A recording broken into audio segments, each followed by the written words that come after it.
Akong testimony sa iTeracare. Nagamit ko 3 weeks after, akong na-experience na blurred ang akong pananaw. Natingala ko na blurred na niya akong pananaw. So, gikuha na ko akong contact lens. To tell you, I wear contact lens for more than 10 years. Remember na ko, 2008, nato ko New Zealand, nag-wear na ko contact lens. Ang akong grado is 400. So, 3 weeks after, tingnan ako blind akong pananaw. Sakit akong mata, so gikuha na akong contact lens. Na-shock ko, kay makabasa na ko without contact lens.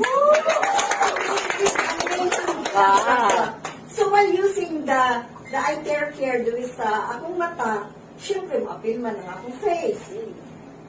Natingala na lang ko kay daghan na nag-admire, mga nag-comment ako mga kauban sa church, uy, nag-blooming lagi ka. Pagtanaw na ako, nawala akong mga lines. Added na lang siya na favor in using iTeracare. Pero main purpose, yun nga ni palit kong iTeracare because I have pain in akong legs. More than 2 years na sakit, hindi akong tiil. Nagani, mga times nga, muliso ko nga, muna din na siya, murag na yung strike nga, kanang ugat, kasakit yung kaayo. Muna ko yung tiil. So, mo gito first nga reason, ano ni palit ko, ano nga product. And, to God be the glory, dili pa man din perfect, kay 2 years man siya, pero na-experience na po na nakwisdan sa yung legs, lesser na iyang pain, o nakakita sa iPhone.